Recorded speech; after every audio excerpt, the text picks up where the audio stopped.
Hey, YouTube, am I live? Anybody out there? This is a live video. This is a live one, so if you can, first person in here, give me a comment, say you can see and hear me so I can start. I don't want to waste my time if they're having a glitch. Anybody out there? Can you put a comment down there, like ask a question that I can answer either now live or I can answer later on at the computer, or just give me a little comment. Hey, I can see and hear you, Jake. What's up, Ryan and Nelly and Julia and Renee and Talisa? Hey, everybody. I figured it'd be fun to go live to give you guys who are available right now a sneak peek at our compound if you want to spy on it a little bit. And the newest video we just posted a few minutes ago, it's the brand new video. Literally went out and I filmed some extra scenes for the video this morning. So a lot of times when you watch our videos, you are in real time with us, and the link is in the description below this video. It's on our channel, Jake and Nicolle Off Grid, and it's the latest video. Nicolle is standing there with jean shorts on with the chicken coop in the distance. And the cool part about this video is that we're trying to live here at this compound that we've been building, and it's starting to look like a real compound here. If you see, we now have got close to 30 acres here, and we're surrounded by crown land. So we're surrounded by a lot of government land that you can't touch, but our property itself is close to 30 acres. And we aren't even touching most of it. We're just letting it be, you know, very peaceful with nature, but we are taking this part for the living compound because this is the sunniest spot of the property. So pergola, greenhouse, shipping container house, raised bed front yard, garden front yard. And if we walk this way, you'll see now chickens, 2 roosters. I was told roosters would be a good idea in this part of the world because if you get the biggest roosters you can get, they will deter any eagles or ravens from coming in to carry away your flock. So that's what we did, 2 roosters. Now they can always breed as well. So we took this Bunky cabin that we built about 5 years ago before Nicolle and I had kids. You guys who've been our followers since the beginning saw us build it, and I downed some trees, and then I took the sawmill over there, and where is it at? Right there. And I milled some skis, like pontoons, for the cabin, and I strapped them on really strong. I was nervous that it would break apart, so I put some real serious, like 8-inch ledger board screws, bolts in there, lots of metal hangers, fasteners, and some blocking. If you watch the video, when the excavator neighbor started to drag it, the skis stayed firm, but the blocking started to get ripped out, and we ended up getting it in place. And I was really happy with that, to be honest, because when we built these Bunky cabins, they were really fun to build. They're from sawmill structures, but they weren't designed to be moved, you know, so I didn't actually build it strong enough to move it later. So I was pretty happy that we were able to drag it on my skis into this spot that we cleared and prepped. So if you notice in the video, we spent a couple weeks clearing the road and getting the road ready, and then we spent about 2 hours moving it. And now the chickens have an epic coop here. So we have the nice greenhouse, which is really making it tropical in there, and it's really fun. This is an impactful year for me because I used to garden pretty heavily in the Sonoran Desert, and then I lost that property that I put so much of my love into, and it was all for the best because it was only a half an acre of city land, and it was really in a bad neighborhood, really, you know, old, 50, 60-year-old, you know, kind of run down, kind of starter neighborhood. Not a place you want to raise kids or, you know, be long-term, and really just stamped out houses, you know, so you're just hearing everything your neighbors are doing. But nonetheless, I took that half an acre and I turned it into a food forest, and then I lost it. So I never got a chance to see those trees in year 7, 8 and see if they actually thrived. And so now I am. So for the first time, I'm seeing, you know, the trees we have here, from apples to plums to cherries, are starting to fruit a lot. And we just got probably, you know, several pounds of cherries off our cherry trees. In addition to that, you know, a lot of other crops are doing well, like sunchokes, Jerusalem artichokes, Roosters are not a pain in the butt. This guy just commented, are completely wrong. If you go to the tropics, to our tropical bug out property, Moe Uhane, it's one of the densest populations on the planet of chickens and roosters that are wild. A lot of tropical islands have wild chickens and roosters. And so you hear roosters every 2 minutes, 24/7. And through the nighttime, it's one of the most beautiful things. If you're in the city and you let anger come into your heart, and your neighbor has some roosters, and when the roosters crow, you get angry and you call the city. And this is an angry energy. When you go to the tropics and the roosters and chickens are wild, and at 2 in the morning, you can hear from over the mountain a wave of rooster crows coming in, and they all kind of relay that crow all the way to you. It's beautiful and it's amazing. So the rooster started crowing, both of them, and Nicolle and I both looked at each other and we smiled. We love that sound. So, and it's great. All the kids mimic it. It's really a fantastic thing. Anybody else have any questions, please go for it. But I wanted to say in this video, let me show you guys what we got here. So we got different species of chickens. Maybe in the next video I'll tell you the varieties that they are. And now we have the fence up that's going to block cougar and bear. But then we also have the electric fence as the second layer. And they have the coop to block eagle and marten. Marten is like a ferret and a fox combo that likes to eat chickens in this part of the world here. With this video, I wanted to mention that I feel pretty fortunate to be living the way that I do, but I'm also very scared. You know, I have a lot of respect for the amount of people in the world. I've been to a lot of places like Mexico and India and China that really Spain, that the UK, America, you know, New York, San Francisco, parts of the world that really show you how many people are actually in the world. And it's incredibly humbling. And so when I get to spend the majority of my day with the trees and the animals and the ocean, and I get to dive and catch fish and grow a garden and mill my own wood and have a lot of environmental nature peace, I like it. Is the audio terrible? Do I need to move? Can everybody else hear me?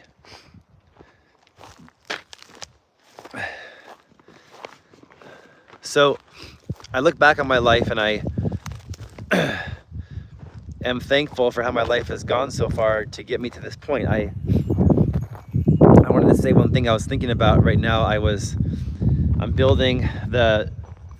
trying to finish the roof there. I got all 4 posts up, gonna go to the roof, have that done before August starts, and then move on to the inside of the house. I started thinking about God and creation and whatever you want to call the creator. Let's use the word God. I think about things in my life that I've prayed for. I think everything has come true that I've prayed for, or everything has come to my doorstep that I prayed for. Let me explain.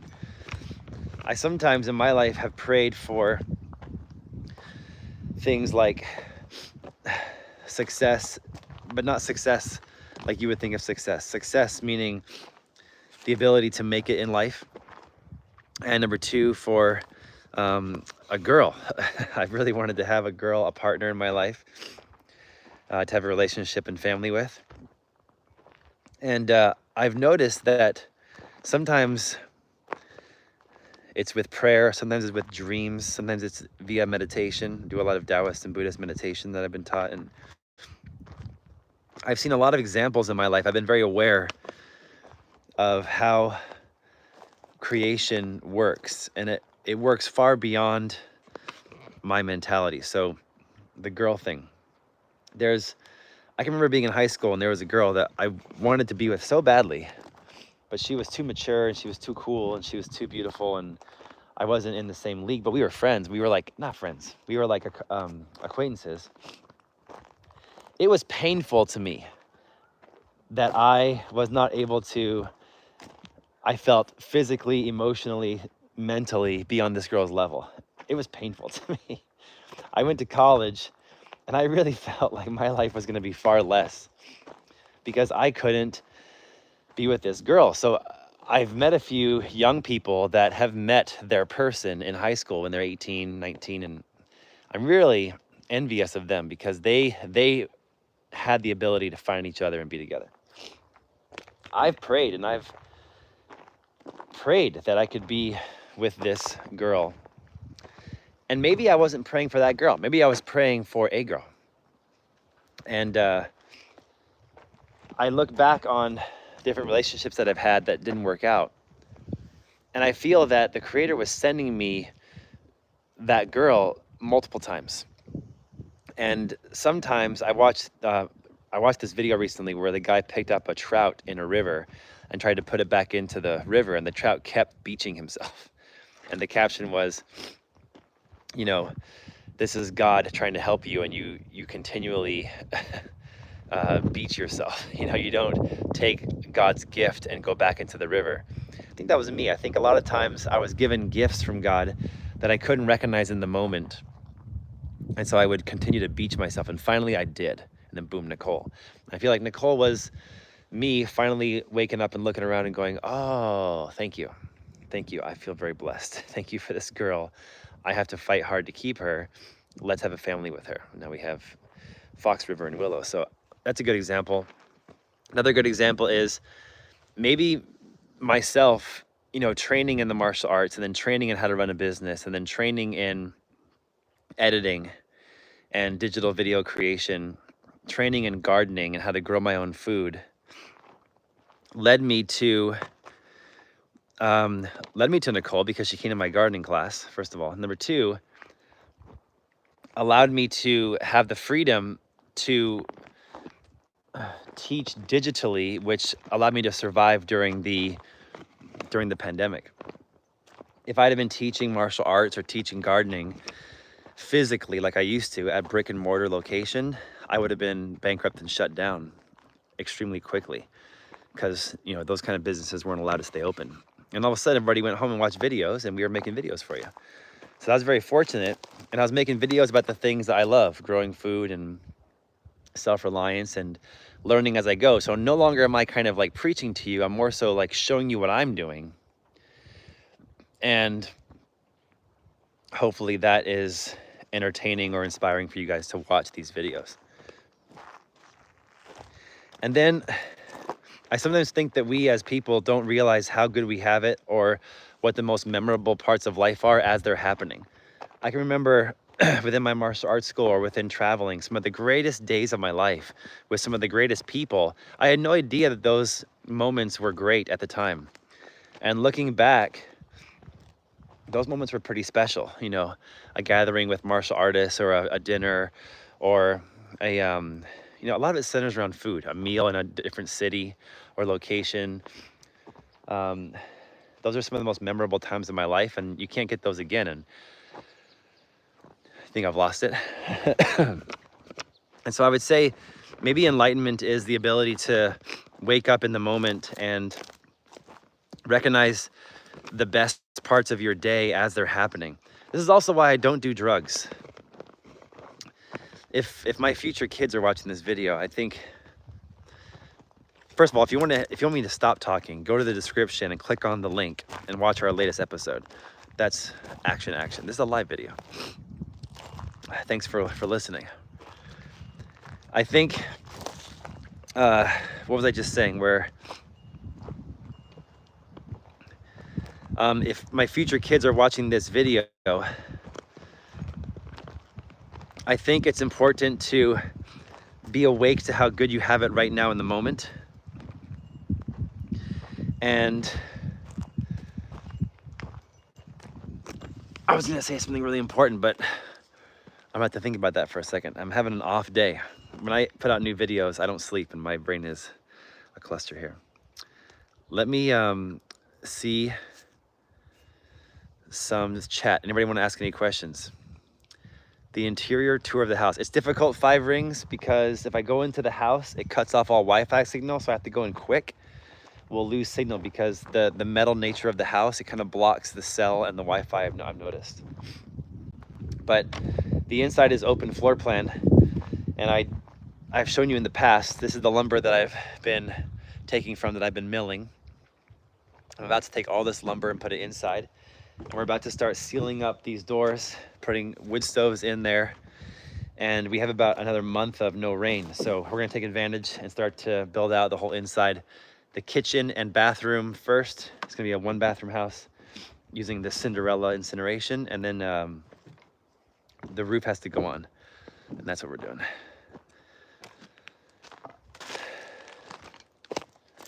Any other questions here? Let's take you inside the greenhouse. The greenhouse, we can get signal. I'll show you how that's growing. It's kind of exploding here with growth. Town, it depends. You know, I really don't have the ability to answer that question. Town can be an hour away. Town can be 3 hours away, depending on the weather, depending on the wind, the ocean, choppiness, the current, things like that.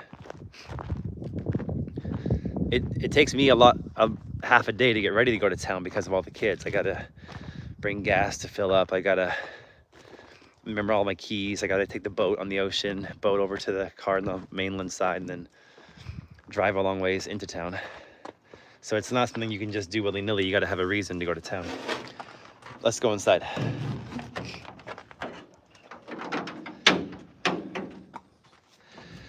Sheldon, I'm trying to get us in there, living there by the end of August, and then we're gonna finish all the rest of it while we're living there. So try to have the whole downstairs ready to be lived in by the end of August. The only problem with that is that I have to get enough firewood put away for this big house by that time as well. Come on in, the greenhouse. Here, I'll flip it around so you guys can see. Ready? Here we go. 3, 2, 1. Hey, Nicolle and the family. Thanks for watching me. Here we go. Let's go inside there. Fox is saying hi. Hi, Fox. Everybody say hi to Fox in the chat and send a Fox emoji. Greenhouse is growing. I wish you guys can see the temperature or feel it. It's pretty warm. Tomatoes are growing bigger. The Chinese cabbage for kimchi is growing down there. We got lots of basil going on over here. All this stuff from seed. Got the Brussels sprouts coming up. Got the loofah and the green beans starting to climb, actually reaching the top already. See, reaching the top. And down here at the back, we have the tomatoes down here. More beans. And on this wall, we have the cucumbers. And lots of tomatoes coming in here.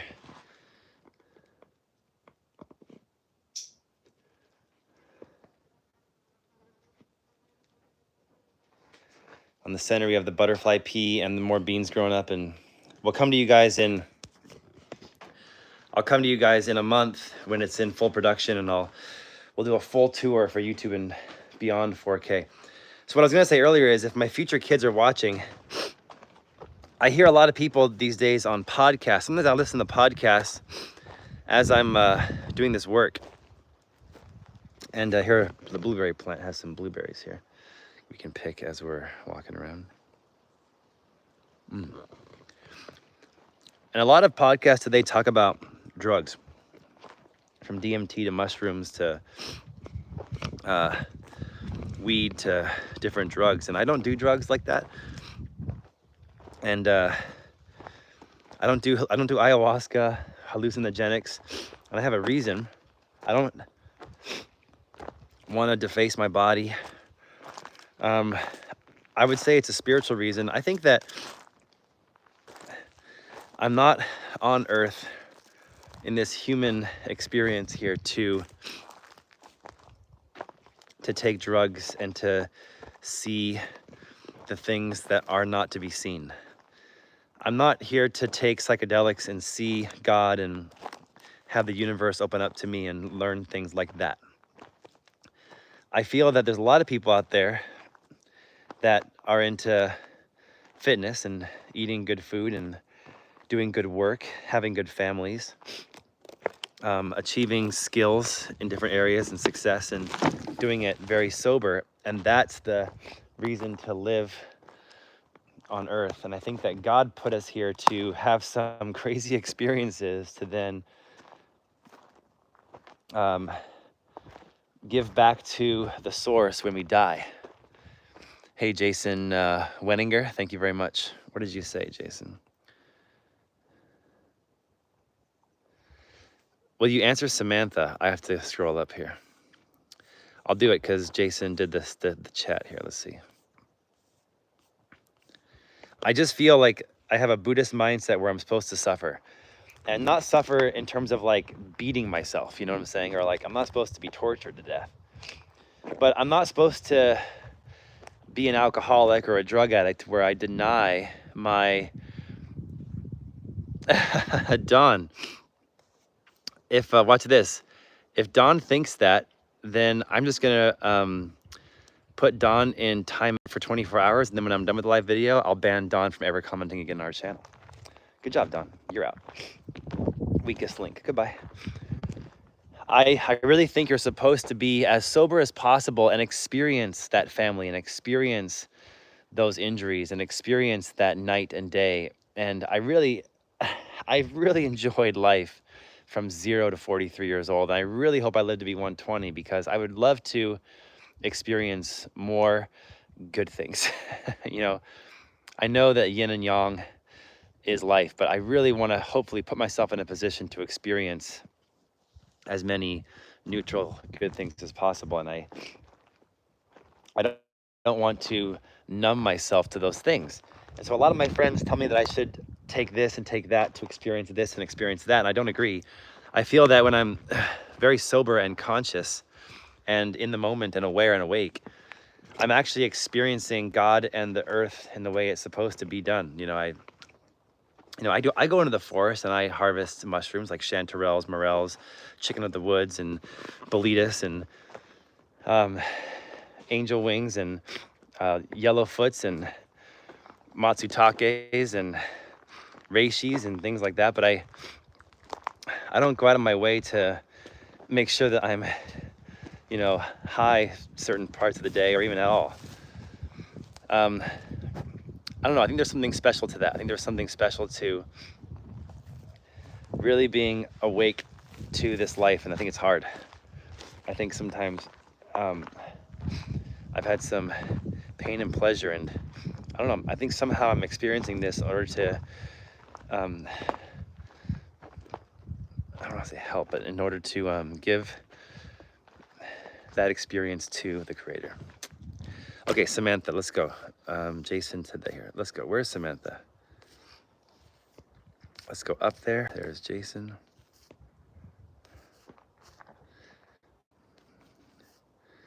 As I'm looking for Samantha here,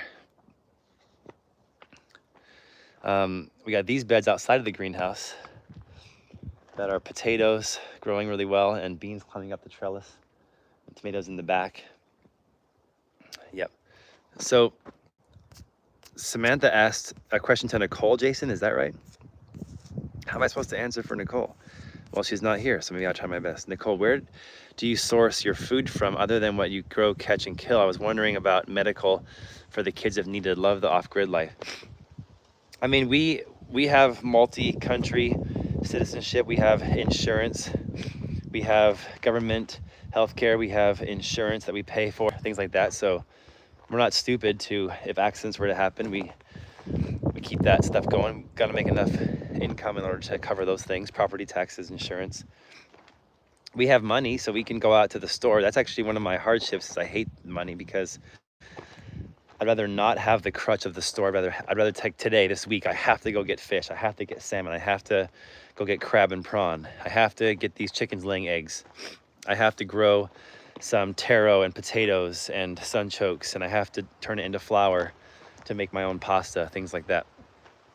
But Nicole's actually done a really good job lately with herbology, and that's what we're going to do with the second Bunky. We're going to take the second Bunky and bring it over here onto this part of the forest as Nicole's apothecary, because there's a lot of herbs, tinctures, teas that Nicolle relies on for prevention and strength and health of immune system and muscles and body and brain for me and the kids. So if she starts feeling that people are coming down with something or needing something, you know, we have different herbal teas and herbal tinctures and stuff that everybody takes that are appropriate for healing with the earth. But we also are friends with doctors, and we have health insurance, so if anything serious happens, we can use that as well. If we go into town, you know, that's the temptation, is that, you know, we're going to use money to buy things that we don't make ourselves. But this is a terrible answer to your question, but I think that's the duality, where like we got money to spend, and so you're tempted to go into the store and buy snacks and treats. But if we didn't have the money, we would very comfortably be able to produce all of our own food and sustenance and medicine that we need here, outside of something crazy. One example I have is like my broken arm. I broke my arm very seriously when I was 18. I got 16 screws and 2 plates in it for a year. I had 2 surgeries. And I remember being 18, I was trying to wrestle for Arizona State University, and that arm break was in a martial arts fight, and it took me out of wrestling. And I asked this doctor, my mom worked for Mayo Clinic, so luckily since I was 18, I was still, I think up until 25 years old, I was under her medical, so I went to Mayo Clinic for the surgery. And I asked the doctor, hey, my arm's pretty badly broken. He said, yeah, your humerus is broken half, and then the fracture goes from your humerus, it spiraled down your humerus into your elbow and split your elbow in half. So your humerus broke, split the whole humerus, and then separated your elbow. So I have to dissect your tricep and take it out because you're muscular. You're not 80 years old, you're 18. Your muscle's in the way of the surgery. So I gotta dissect your tricep out, put 2 plates and 16 screws in so that the bone will heal from day one. You've got to worry about scar tissue, and then a year from now you come back and get all that metal out. But then it's like breaking all over again, because now your bone has 16 holes in it. And I asked them, well, what would happen if this was the 1700s? Would my arm just be a gimp arm the rest of my life? And he goes, maybe amputation, maybe infection, maybe the bones never come back together again, so you just lose all mobility in your arm. I wonder what would happen if I were to break my arm that bad in the 17, or like right now without modern surgery. So I'm very much in awe of what doctors and the medical system can do when it's done to help people and not for profit.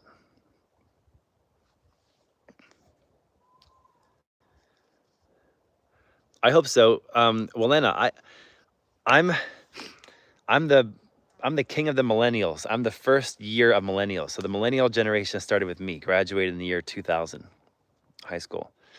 And so I meet a lot of other people that are my age that are in part of that class. And I don't come across many of them that look as healthy or are as healthy as me. So I feel like that's a good measure of if I'm doing something right. And right now I feel pretty broken.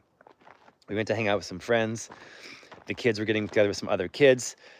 One of the kids got a cold, gave it to the other kid, gave it to me. Even though we're in the forest, we have a couple friends.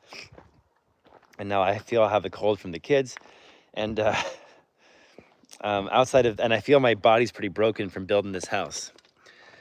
So I don't feel any more broken than somebody who is, hitting the gym every single day. So I feel like when the build is done, I can focus more on my body. But right now I'm going to use this athletic body to build this house. That's why it's important, I think, to keep healthy, because I was having this thought the other day, which is, in today's world, everybody's trying to, do a lot of diversity, equity, inclusion type of stuff in the world. And I started thinking about how I don't think the world is equal. I don't think at all. I think that you use what you got. There's a bunch of athletes that play golf. And if you look at golf, they all have different bodies. They don't look the same. They all have different types of bodies. They all have different strengths and weaknesses. And sometimes the best putter wins. Sometimes the most accurate driver wins. Sometimes the most beast mode guy wins. Sometimes the person who did the most research of that course wins, the mental person. And sometimes the person that drank the alcohol wins because he numbed the stress away. Sometimes the person that has the most incentive wins. Somebody that needs to win for his family. So I think we all have strengths and weaknesses. And right now, one of my strengths is I physically can do this. And so I think if you're able to physically get yourself in a position where you're fast at running and you're strong with jumping and your arms are strong and you heal from injury quickly and you're not prone to injury, use that stuff, And I feel you know, I like quantum physics, listening about it, but I'm not a quantum physicist. One of my strengths is right now is my ability to build this in my body, being strong enough to do so. So what are your strengths? Think about that today. What are your strengths? What are things that you are great at? And use those things. Everybody has X-Men powers, but they're different. We're not all the same. I love you guys. I gotta go. I hear some kids getting ready for dinner, and I gotta go do it.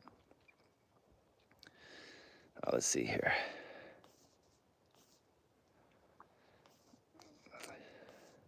I relate to tennis. I like tennis too. Let's see. Yeah, Samantha, we have a lot of family come visit. I wish more. That's one of my weaknesses. I'm the oldest son in my family, and I've done a real piss poor job at getting my brother, my sister, my mom, my dad together. I've got my dad together more than most these days. He and I have talked consistently now, and we've gotten him to visit both locations. He's met the twins. My mom came and met the twins. But I wish we had grandma and grandpa coming all the time. We could really use the help. I wish that Nicole's parents, who have a great family, I wish they came more often, because, you know, I don't think flights are that cheap. We would pick up and host. And I really wish family came together more often. I feel like that's one of the things that modern society has brainwashed us to, is that everyone has to go off for career. And I wish we all would come back to the center, to each other. And I wish we would all live closer together to support each other. I think families would be better and bigger, and the world would be a better place if everyone lived closer to each other, and at least your family helped each other. And I want to say, Barry Mann, is that $100 you donated? I cannot even believe that. Fox has been lately, I realize I say that all the time. Do you guys have kids? Do you hear your kids say things and then you realize, oh my God, I say that all the time. Fox goes around and he sees like a blueberry, or he sees a whale, and he goes, Dada, I cannot even believe that. I cannot believe it. And I realize, oh, that's me talking. Barry, I cannot even believe that you donated that much money right now. Is that pesos or yen, or is that dollars? Thank you for sharing your lives, praying for strength for you and Nicolle to finish the house. Barry, thank you. I have nobody saying that kind of stuff to me. I really only have Nicolle. Actually, nobody. I have Nicolle. Nicolle's the only one who's with me on this house journey. And I got to tell you, the yurt is a wonderful structure. It's big. It's beautiful. When our friends and family come over, everyone loves the yurt. It really lifts your mood up. You go in there and it, like, the way it's shaped, the circular nature and the way it raises up to the dome kind of lifts your spirits up, and it feels very spiritual, because humans have been living in teepees and yurts for thousands upon thousands, maybe more than that, years. And so it really is a great thing. But this is the future for us, and Nicolle and I will be a much better loving, intimate couple if we have our own room. Nicolle and I will raise these kids much better. I think we're raising them really good right now. Actually, Nicolle's raising them really good right now. Nicolle is the one doing all the work right now. But I think that Nicolle's ability to thrive with our family and thrive for these kids will be enhanced greatly by this house. So Barry, thank you. I need those prayers because I need to finish this thing. I need to get the downstairs done and livable. I have, the next thing that's coming is I just arrived yesterday in town, the insulation gun. I'm gonna go in there and I really wanted to do blue jean insulation, which I wanted to be eco-friendly insulation. But the one thing I've learned from other people who have done container houses out of metal is that they think that the inside these houses sweat water. So every morning, every night, the temperature change from the outside, which is colder, to the inside, which is warmer, creates condensation on the inside of the house. And if you use pink insulation, rock wool insulation, if you use blue jean insulation, it will absorb all that moisture and create a lot of mold in your walls. And so, excuse me, I got this cold now. So everybody agrees that spray foam insulation is the way to go. Jason, thank you for the second donation here. Your lady is a machine. Happy for you. Yeah, she is a machine. Nicolle has some amazing qualities. I'm very, very blessed and thankful to have her in my life. And so what we're going to do is, if you notice underneath, let me show you underneath. When we did the containers, when we cut them up, when they were individual, we insulated the bottom already. So the whole bottom is spray foam insulated already. See, this is the bottom of the containers. So every container has this spray foam insulation, which blocks moisture, but also insulates it from the temperature, okay? And even the top ones have that. So what I'm gonna do is I'm gonna go on the outside of the roof on the top and spray foam the top before the roof goes on. And then I'm gonna go inside when I finish framing the whole thing, put my electrical in and my water pipes, and then spray foam the inside. Then we're not gonna use drywall, we're gonna mill like 3/4 inch wood here and use wood and stain it as the walls.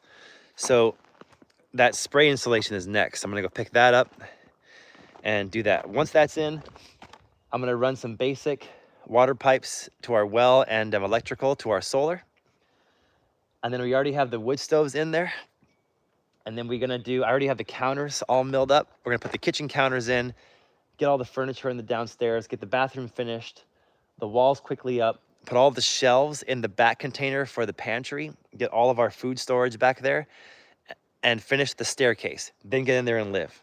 And then what we'll do is, while we're living in there, it'll be about 50% more square footage. The downstairs alone is 50% more square footage than the yurt is now. The yurt's about 800 square feet now. The downstairs alone will be about 1,000 square feet. And the laundry room is the green container on the outside here. BIT, believe it too, $20. Thank you so much. Unique Pyro 420. What a name. What does that mean? Unique Pyro 420. You got some stuff in your brain there. Unique Pyro 420. So see the green container back there? That's gonna be the battery storage and the laundry room. So if you include that in the square footage and you include the 4 containers in the bottom, we got about 1,000 square feet, more square footage than the yurt. And then we're gonna have the staircase in and the banister. Then when we move in there, yurt closes down. We'll keep the yurt up for a couple months in case friends or family want to come this fall. They can stay in the yurt and have a great living space. But around December, we're tearing the yurt down. It's over. The yurt is going to be too much for us to maintain over there in the dark. I can't get over there and run the wood stove. I can't allocate extra solar electricity to keep a heater on in the yurt. It's just going to be a burden. So we're going to take it down and try to use all the resources we can on other projects.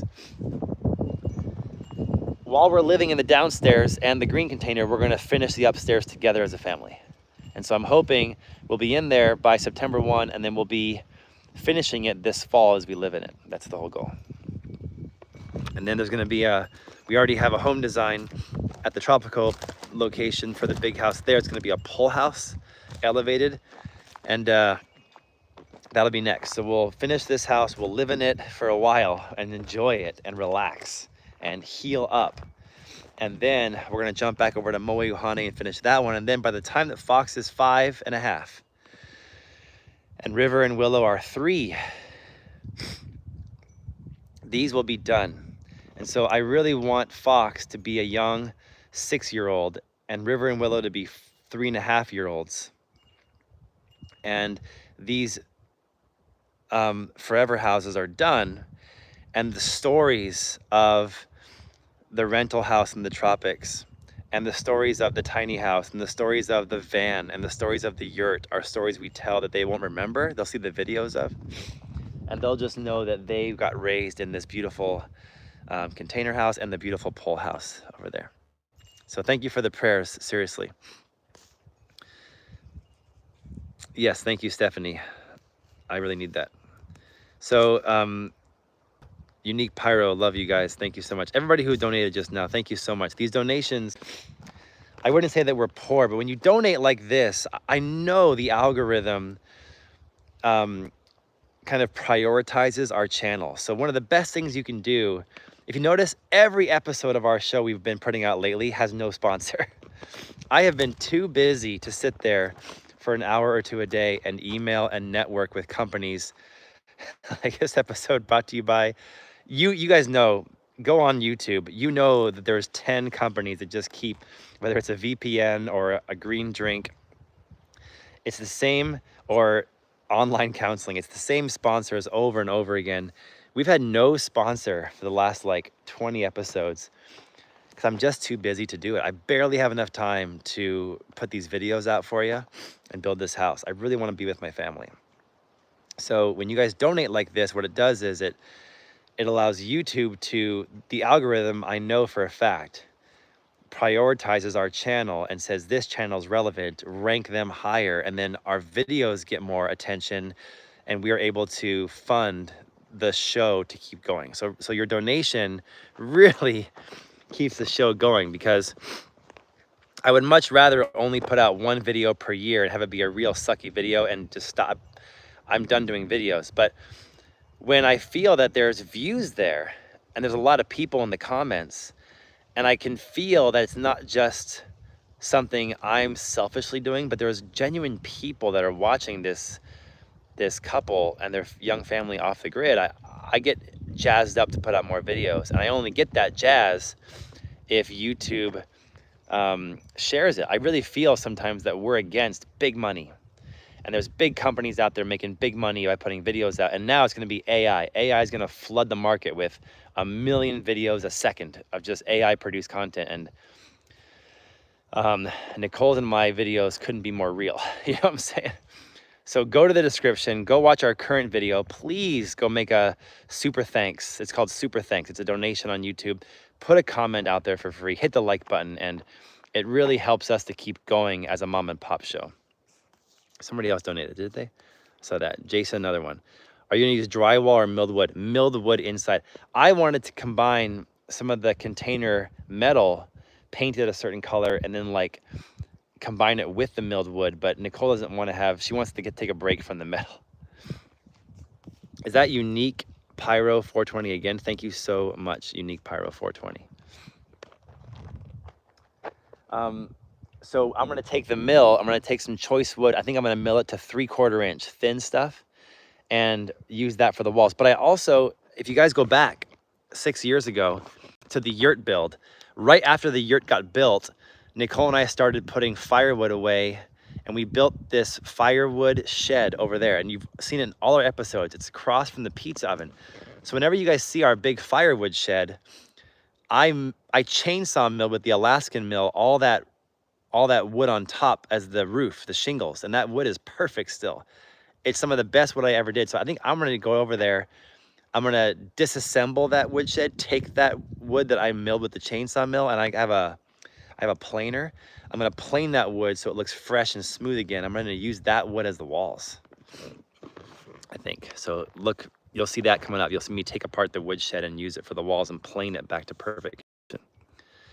John David Fonseca. John David Fonseca. I'm very happy for you and admire you and your hard work, and enjoy watching and hopefully meeting you in person. Thank you. Thank you very much. I really appreciate that. Have I ever met any of you in person? There's somebody in the last video, we were doing the premiere, and somebody said that they came to my old Arizona house and they helped me dig the koi pond. They're one of my martial arts students back in the day. And I gave them one of my books. And I remember that at that time I was closing my brick and mortar martial arts school, and I had a library of about 1,000 books. And I gave away all my books to all my students. I was going through a minimalist time. And have I ever met any of you guys watching in person before? And tell me the story. If you can, go to the comments of this video and give me a comment if I met you in person before. Yeah, the compost bins are great. I love them. And what you'll see coming up is you'll see me cut a chicken door in the compost bin so that the chickens can go in there, get some warmth, eat the compost, poop in there, and a little bit of a symbiosis going on. And Nicolle told me a few minutes ago that dinner is ready. I gotta go. Okay. When Nicolle says dinner is ready, it doesn't really mean dinner is ready. It means, please come save me from these 3 young kids. I need some help. So I'm gonna go in there and do that.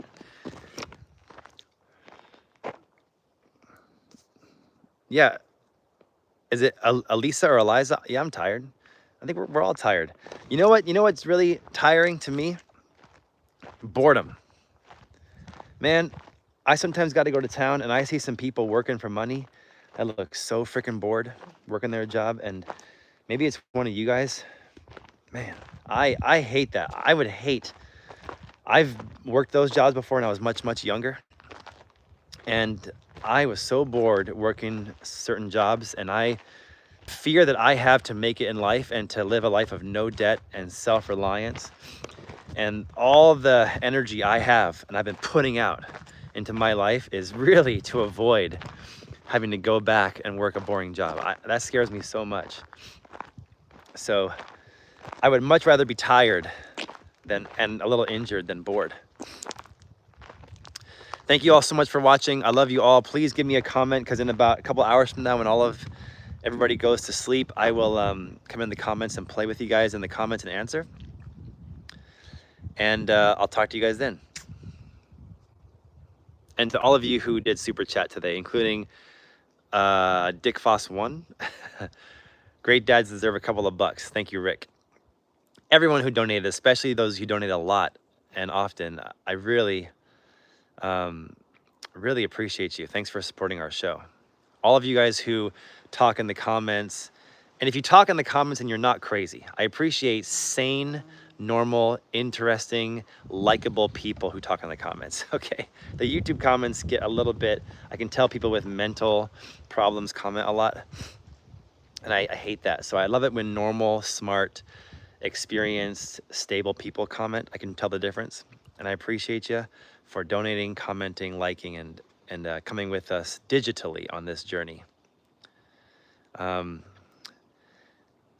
This house is going to be done very soon. It's dry and hot right now, and the winter storms get intense in October, and I have to have us in that container house, which is very strong, with enough trees cut from the house so that no storm blows them over, at least by October. But we're going to be in there, living there by August. Love you guys. Good night. Thank you, Unique Pyro 420 again at the end there, coming in hot.